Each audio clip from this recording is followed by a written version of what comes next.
School starts next week. By the time this episode goes up, school will have been in for a few weeks. But it has been crazy just trying to get all of her things together, making sure everything's done at the school so that they have everything they need. And then family wants to do last minute visits and things like that for last summer hurrah, all that stuff. It's been exhausting just trying to do my normal workload on top of school, on top of learning, on top of family. It's so funny that you say that you're so busy because I say this in quotation marks, but summer break. And I'm like, we just go to school. Like, I don't know what you're talking about right now. We had like a winter break basically, but it's only like 3 weeks. So we don't have like a 3-month break. I totally hear what you're saying about like having to meet family and like regular life getting in the way of like actually doing what you want to do, because I kind of have the same vibe this week because my sister has a new baby. And so naturally, I want to spend as much time with the baby as possible. All the time that I have, I do go over to her and to cuddle with the baby. But then I'm like, I'm not spending any time on my writing or on my reading or anything. And I'm just like, this does not work for me. You only have so much time. There's only so much time in your life and in a day. Right? And they only stay little so long. So then I'm just like, it's worth it. It's so worth it. Right. But yeah, so a lot of doing non-writing, so that's been going great. And I have to give in new pages for my beta reading in like a week's time. So it's fine. We're fine. Today I'm drinking apple cider because it's 20 degrees colder than it has been. And the smoke in the air from the Utah fires and all that stuff. My throat just needs some love and care. Well, I have a new little tea in here, and oh my goodness, if you want to be on my good side, you will get me anything caramel, because that's what I'm drinking today. So it smells amazing. Whether it tastes amazing is a different story. So caramel tea, not bad. I can drink it. Alrighty, are we ready for this episode? I am ready. Hey ho, let's go.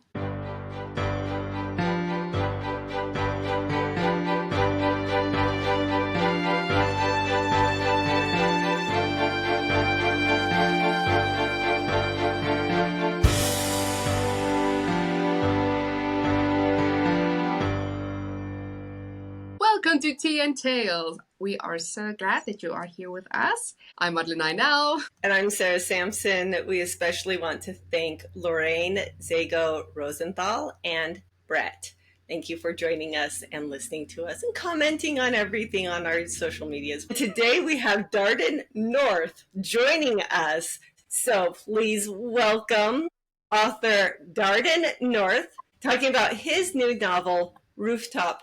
Hey, Darden, we are so glad that you're here because you're one of the authors that reached out to us and we went, oh, who is this guy? Wait, wow. We need to have him on. This guy has such a rich story and we need to talk to him. Well, it's really an honor to get to talk to you. And I was trying to remember how exactly it happened. When I was very young, I was accused of being shy and quiet, but I'm not like that anymore. So I had no problem reaching out to you. And thank you so much for finding me interesting. I think the first thing that caught my attention about you, though, when I went onto your website and I read your bio, was that, okay, he's like a mystery and thriller writer, but he's a gynecologist. And I was just like, pardon? I always find it so fascinating to see what people do besides being writers, because I think sometimes people just think you write. And so tell us a little bit more about kind of how you started writing. I guess what I have to say came later in life. It took me several years after my training in medical school in OBGYN to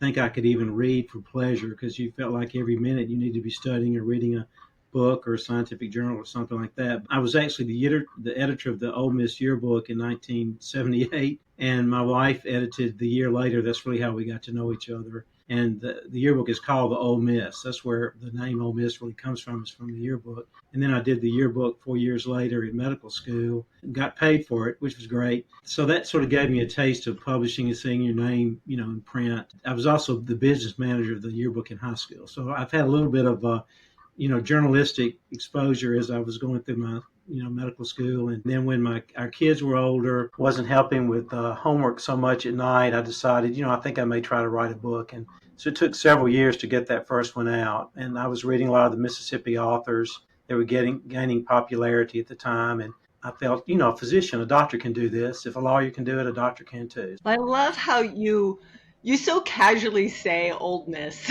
One of the things that I feel like we talk about a lot here is how you have to draw from your experience in places and your experience with people to enrich your books. You talk about the Mississippi opioid crisis in your novel Party Favors. Is that correct? Right. That's correct. That's true. So what kind of other things and people inspire you to write from that firsthand experience? Well, I don't write about my patients, and I don't write my novels in between seeing patients. That's not why we're running behind in the office. There's ideas just, come to them. I got the ideas of the 5 manners of death from a writing conference, hearing a cardiologist talk about the different ways to die, or how how death is classified by the police and detectives. The new book, Rooftop, I wanted to write about the writing group that's in there, and I wanted to carry my character Dinah Bratton into a third novel. If you're going to write a murder mystery and a thriller, somebody has to die. So I came up I'd always wanted to have a situation where a doctor's spouse died in the hospital or died under mysterious circumstances, and I thought, well, this is a way to work that into Rooftop. So, and then Fresh Frozen was about when frozen embryos were starting to become a thing, and it's not so uncommon now. And it was just beyond science fiction when I wrote that novel several years ago. There are just different topics that come up that I want to write about. I wanted to write an opioid crisis book and include that in a thriller without preaching, but I did want to expose the issue through that novel too. So that's what's fun about writing. You can come up with an idea, something you want to write about. You think of some characters that are interesting to you, and some different people you want to maybe beef up or pull down in your writing and make it fiction. It's fun. So I know some of your favorite authors are people like Gillian Flynn, Lee Child, Harlan Coben. I hope I'm pronouncing that correctly. And so I can definitely see it in the writing that you do and the type of style that you do. My number one question when I read Rooftop was, why did you decide to have a female main character instead of a male main character? The novelists you just mentioned are thriller writers, and that's what I like to write and read. And I admire those people because their books have become films and TV shows, and I hope that for my same thing. And they even have been active in writing screenplays, and even Harlan Coben, I think, developed this last TV show that was on streaming service. I wanted to introduce Dinah Bratton as a minor character in Wiggle Room, and then liked her so much and just thought she was neat and let her importance grow throughout that novel. She sort of saves the day in that novel, and then she becomes the protagonist in 5 Manners of Death. As I started writing Rooftop, and I thought, well, let's bring Diana in again, and I thought, you know what, this could be a trilogy for her. And it takes her through a character arc, from a minor character to the major character, and shows how she evolves as her child grows up, and she's a mother and wants to be more involved in the community as a normal person versus a rock star surgeon and somebody who solves murder mysteries. But again, I do think having major important female characters is something that the population wants to see. You see that more in books, and you see that more in TV. You don't write, everyone tells you don't write a book to satisfy somebody else. Write a book that you're interested in. And I've watched a lot of my female peers in medicine grapple between being married and having a family, little kids, and having to be up all night doing the same kind of things I do on call. And I've admired them for that, and that sort of inspired me to write that character, and to kind of show what a female surgeon or any female professional has a high demanding job and is trying to have a family, what they have to deal with. And if you throw in the police want you to help solve murder mysteries, then that's another facet of your complicated life, I guess. And I know that you say of all the characters in Rooftop, you relate to Dr. Brad Cummins the most. How so?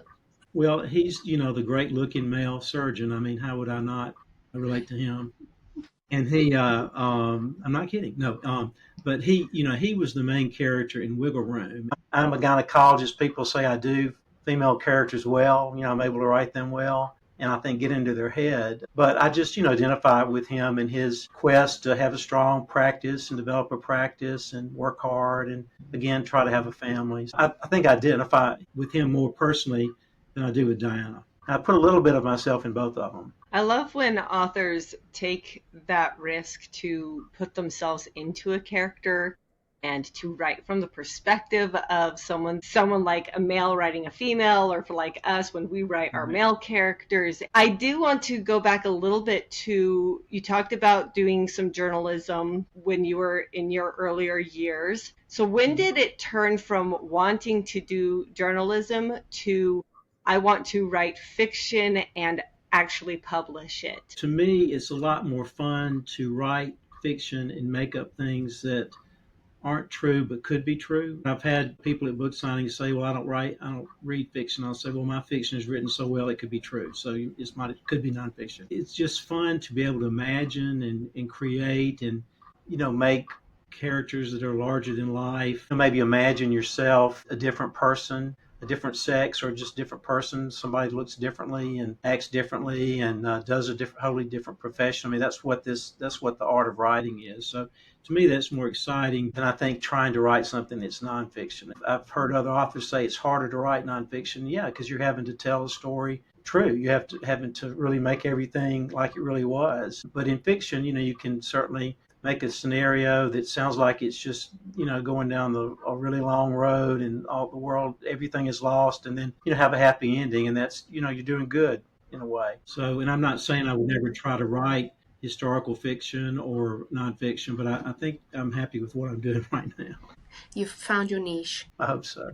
I hope the readers think so. So you released Rooftop this year. So tell us a little bit more about Rooftop. And we would love to see the background. Show us what it looks like. I can maybe move my chair and see it. There we go.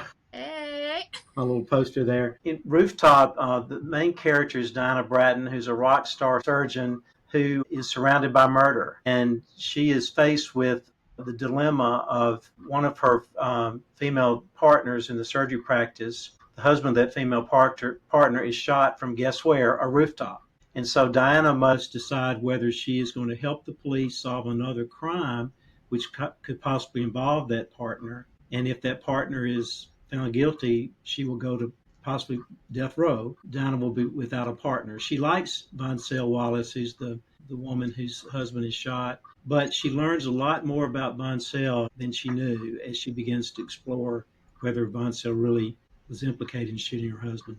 There's a lot in Rooftop. We have an international corporate medical firm trying to buy out all the medical practices in town. Dinah is faced with being held at gunpoint twice herself. She has a new patient who comes in the office, and the first thing out of his mouth is, he says, "What kind of monster would murder his own sister?" She's just faced with a lot of things going on. I mentioned that earlier that she's growing in the fact that her daughter is now a teenager and is a cheerleader and is putting pressure on her to be a cheerleader mom. And her husband, Brad, the surgeon in her practice with her, wants her to be a wife at home too. She's faced with a lot. I think there's room for more Dinah Bratton novels, but I think the reader will feel very satisfied with how her life is developed and her career and where she is in her life and what happens to her toward the end. But, she's in danger. A lot of people are in danger. That's what a thriller is all about. We all, as authors, really need reviews. Reviews of products are very helpful, and particularly for books. So please read Rooftop, and I hope you'll like it and give me a great review. Please do. We're huge on doing reviews around here. So you use the publisher WordCrafts Press for this book and 3 of your other books, right? Right, correct. Great to work with them. Prior to signing with them, you self-published 3 other books. What made you decide to switch from doing your self-publishing to finding this small press, publisher press, to work with you? House Call and Points of Origin, and then Fresh Frozen were the 3 that were self-published, and House Call and Points of Origin came really close together. While I was trying to get an agent, trying to get a publisher for House Call, I wrote Points of Origin. So it was right there and ready to go. And then had really great success, was building up a lot of readership. And so I went ahead and self-published Fresh Frozen. There was a writing conference in Louisiana, and there were several publishers that would accept pitches without being agented. So I thought, well, let me try that. So I pitched 5 Minutes of Death that way and was accepted by 2 different publishers, and then decided to go with WordPress Press, and that's been wonderful. And again, I've had enough involvement in the book to be able to have something to say about the cover, but it's been wonderful to have another partner in the publishing realm and not to be doing it all myself. And I've been very pleased with that. There's a value to being actually commercially published. There's nothing wrong with being self-published. That's done much more commonly these days because there's so many avenues. But it was a little bit harder when I was doing it. But I had professionally designed covers. Now I have that, and somebody else does it for me, and it's great. It's nice to take some of that load off, let someone else do it. Yes, for sure. So how involved is your publishing company with you? Because I know with traditional publishing, they tend to help you with marketing and all those things, but how does your publishing company help you, or are you mainly responsible for your marketing? Mike Parker, who's the publisher, has provided some editing services. They provide wonderful graphics, as far as things that I can use to help market. They have gotten the book distributed well, particularly with all the ebook sites. And of course, it's available, in print and in softcover and hardcover. As far as helping with some social media posts and things like that, but now even your New York Times best-selling authors, the ones that have been around a long time, you'll see them on social media doing a lot more things that I've been doing all along. I think that publishers just cannot do that for everybody. I would like to think that publishers and agents appreciate authors that are out there trying to build up a platform in social media, even if it is fiction, because you really have to do it yourself. I mean,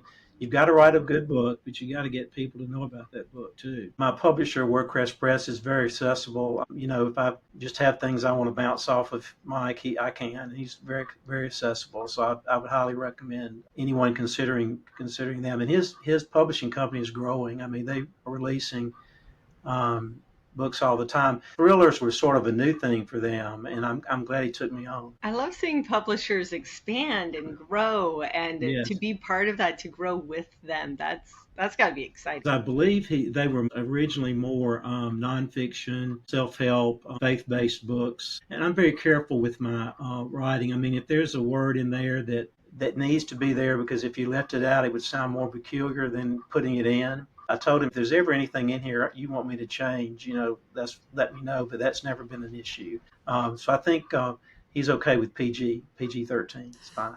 We always talk about having your support group behind you, having the people that help you lift the book and move it forward. What kind of other people do you bring into that group? Do you use alpha readers or beta readers or writing groups at all? I have mostly beta readers, and I just really kind of learned the difference between alpha and beta reader recently.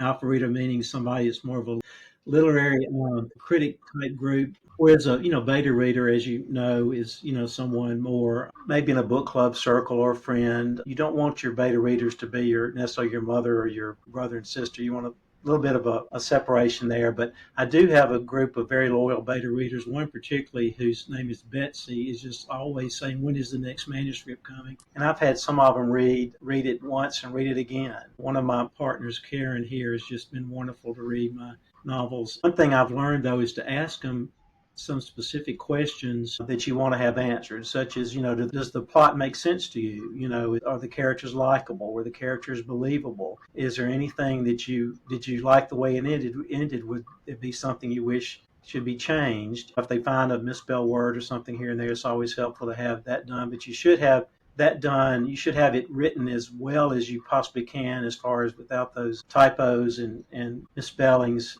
before you give them to your beta readers. So I think with Rooftop, I really did ask them to really look at those questions and to, not be afraid to tell me that something doesn't work for you, because that's what it's all about. And then my editor did, and we spent hours on the phone kind of just going through some things page by page to make sure that we had everything just right. Because I don't care how many times a book is read by how many, many people, there are going to be some mistakes in there.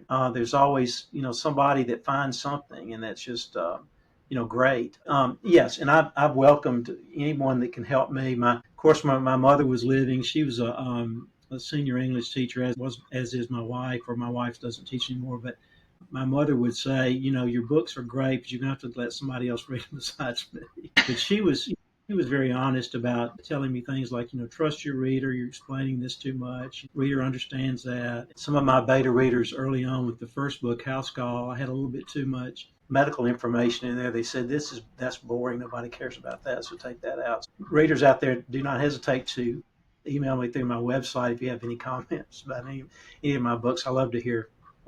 Speaking of readers, I see a lot on your social media that you do book signings and things like that. First of all, how do you feel about your book signings? Do you love like meeting other readers and connecting with them? But then also, like, how do you do book signings? Like, do you arrange it yourself? Like, does someone approach you? My first book came out, like I said, it was self-published. The company, the Gibbs company that did my cover design and helped me get it printed, they had a promotional service too, and that person, lined up book signings just constantly, local gift stores. And at that time in 2005, Katrina had not hit. So we lost a few bookstores, particularly on the Mississippi Gulf Coast, but you could do a multi-state bookstore tour within Mississippi at that time. There were so many bookstores, and we still have a lot of viable bookstores here. I did have a publicist and a promotion person scheduling a lot of those, and now, of course, with COVID, a lot of the book signings were sort of cut back. So when Party Favors, my most recent book prior to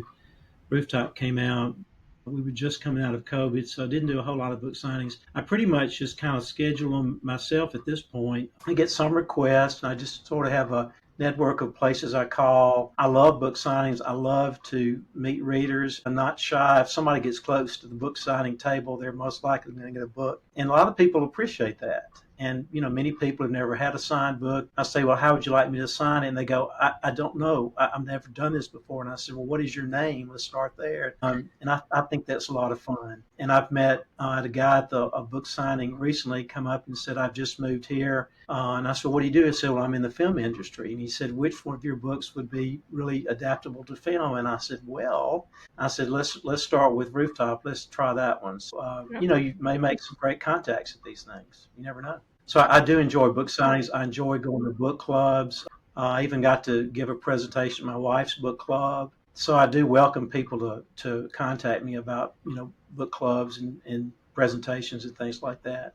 Some people would not think of that as fun, but I think it is. I think people don't realize that an author would enjoy going to a book club that's reading their book and have that discussion with them and ask, well, how did you feel about this? Well, and you can always tell if anybody's read the book, and every once in a while, I went to one that was out of town prior to Rooftop coming out, and there was one lady there who had read, I think we were talking about Wiggle Room maybe at that time, but she had really read it, and it was like, and then I went to another club where, this was fun, they had made cookies out of all my books, so the icing was, you can take pictures now and put them on a cake. So it's like a picture of the novel, and they had several of the different books and cookies, and they were great cookies. I still have some in my freezer. But they had read Points of Origin, and they were asking me questions that, literally, I did not intend that in the book at all. And I said, well, that's an interesting take. That was not my intention to make. I was not trying to put that forward, but that's one, really interesting that you saw it that way. So for someone to have certainly bought your book and read it and appreciated it, and it's certainly an ego builder. And I learned a lot from those book clubs and those book signings too. You kind of learn about, again, what people want to hear and what they like. And I'll find, usually at my book signings, when you have a new book come out, that spurs more book signings to be scheduled. And that's the feature novel, but I generally have the other books available as well. And I'm usually very surprised at which one some people will pick. And you now have 7 books out for people to binge read and enjoy. I don't really call my books a series at all. The Wiggle Room, 5 Manners of Death, and the most recent Rooftop are a trilogy with Diana Bratton, that character. But being a trilogy, they're all standalone novels. They do not have to be read in order. I hope everybody will read them all and give me a great review on all of them. But I'm in this for the long haul. I've heard it said everybody has a book in them, but do you have more than one book in you? And so I think when somebody releases a great book that's wonderful, do they have another book? And then I think I'm going to continue writing. You better continue writing because Rooftop ended on a cliffhanger. Excuse you. I added that actually a beta reader, and really he's almost an alpha reader. He did such a good job. His name is Lloyd. He asked me about a couple of characters. He said, you just kind of dropped a couple of people. What happened to them? And so I wrote that epilogue. That does leave it open and easy, spring forward for another book for sure. You want a reason to turn that chapter or get that next book, or you have to almost write your books now like they're an episode of a series on TV. I remember being a brand new writer and thinking I only have one book in me. I only have ideas for one book. And now I have so many ideas, I don't even know which one I want to write next. There's a folder on my laptop that's two or three other books that I started, and and I've got potential titles in my phone. I mean, character names. There's just only so much time. There are some people that don't like to go to book signings or do book signings because they feel like it's taking time away from their writing, and that's true. But I'm climbing my way to the New York Times bestsellers list, one book signing at a time. So we'll get there. It's the way to do There it. you go.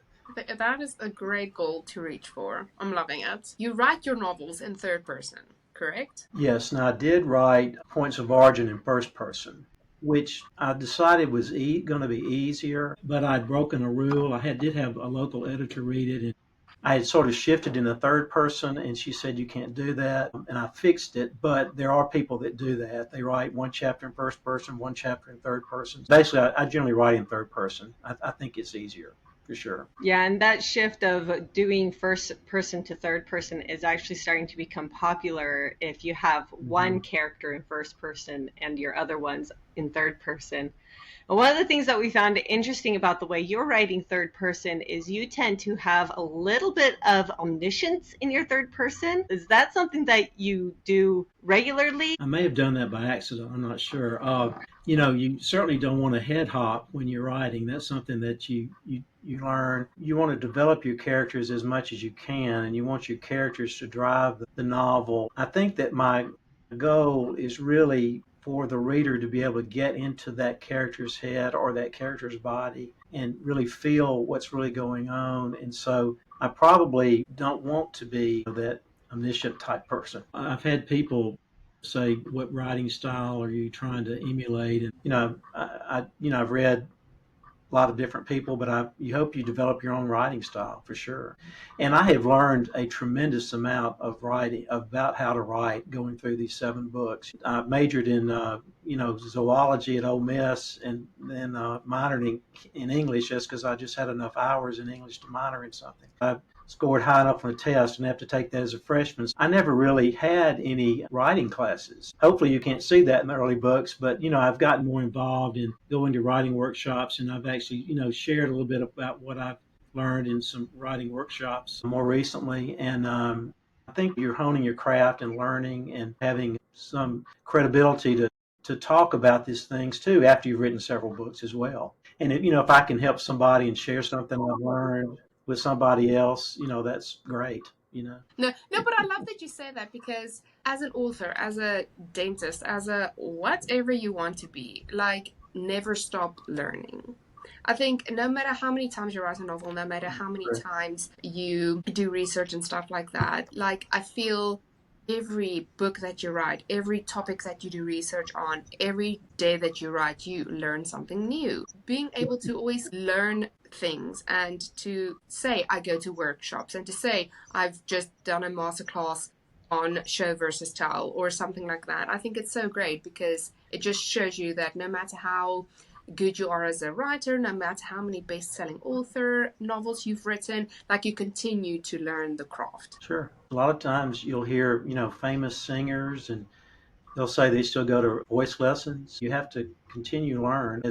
As a physician, there are very few surgical procedures that we do now that we did the same way when I first finished my residency. Robotic surgery and all these things. We still deliver babies about the same way, but as far as a lot of the surgical procedures, a lot of that has changed, over the years, and you have to go to, CME and training classes, and writing is the same way. Learning just little terms like what's a filter word and all these things like that. Just, some of that's just kind of nice to know. It does help you write. If you say, well, do I have any filter words in my book? I better go check. A storyteller knows how to tell a story But then when you're putting it on a page, it really has to be right. It doesn't have to be perfect, but it has to be right. Now I have another quote to put on my quote wall. It doesn't have to be perfect. It just has to be right. Speaking about that, are you writing another novel for us? All right, I have actually, I'm going to try to outline this new book. I never have strictly outlined a book. I'm more of a pantser, but I do some plotting. So somebody said I was a plantser. But anyway, if you could really outline a book or at least do the first couple of sentences of each chapter, it would make it so much easier, I think, to keep it together and maybe less editing at the end. So I've decided to do maybe possibly a second installment of Party Favors. It would be called Party Crashers, and possibly set it in the Mississippi Delta, which is where I'm from. Jackson, where I live now, is in the center of the state. This is the capital, Mississippi, but I grew up in the Mississippi Delta, which is about 2 hours north of here, not far from the Mississippi River. But I may move my character to the Delta. I've got to figure out a way to do that and possibly set it there. And whether that turns into a trilogy of the main character there, his name is Scott Mack. We'll see. But I'm thinking that's what I'll do there. But I've got another novel that has been written that hasn't been published yet. I'm just still toying with it too. I've got some things going. Somebody asked me one time, have you ever tried to write more than one book at a time? I tried that one